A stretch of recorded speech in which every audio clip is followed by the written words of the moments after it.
Баршаңызға қайырлы күн достар. Сіздермен Азиза, менің каналыма қош келдіңіздер. Бүгін киви туралы керемет тақырып қозғайтын боламыз, сондықтан да міндетті түрде видеоны соңына дейін қараңыздар.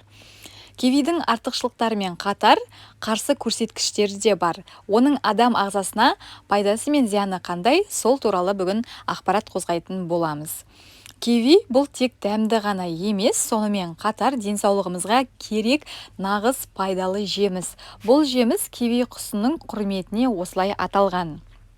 Витаминдер қоймасы, яғни орта пішінді екі киви С витаминінің тәуліктік нормасын 230%-ға өтейді. Бұнда апельсинге қарағанда дәрумен мөлшері 2 есе көп, ал С витамині иммундық жүйені ынталандырады, стресске және жасқа байланысты процестерге қарсы тұруға көмектеседі. Сонымен қатар С витамині темірдің жақсы сіңірілуіне және жаралардың жылдам жазылуына ықпал етеді. Сондай-ақ киви құрамында холестеринді төмендететін және адамның иммунитетін нығайтатын әлеуетті антиоксидант Е дәруменінің бірегей майсыз формасы бар.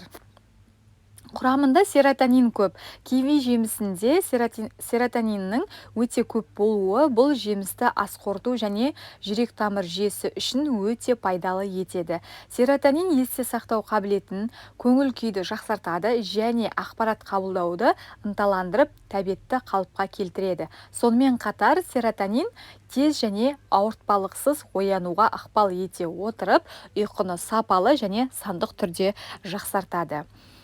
Құрамында магний және калий бар. Екі кивиде шамамен 30 мг магний бар, ал бұл жүйке мен бұлшықеттердің жұмыс істеуі үшін маңызды зат.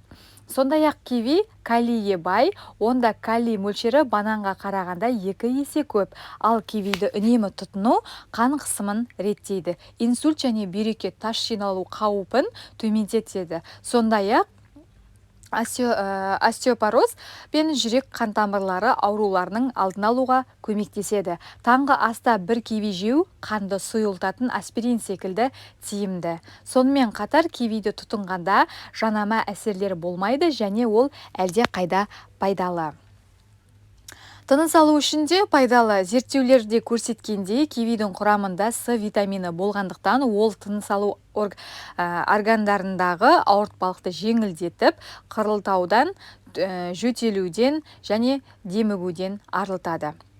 Көру қабілеттілігін де жақсартады. Кивидің құрамында жасқа байланысты болатын көру қабілетінен айырылуға жол бермейтін фитохимиялық лютеин бар. Лютеин сондай-ақ көзімізді еркін радикалдардың зиянды әсерінен қорғайды.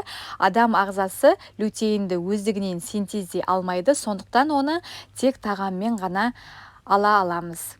Сондай-ақ кивидің құрамында зеаксантин бар. Ол заттың жетіспеушілігі көру қабілетіне де кері әсер етеді.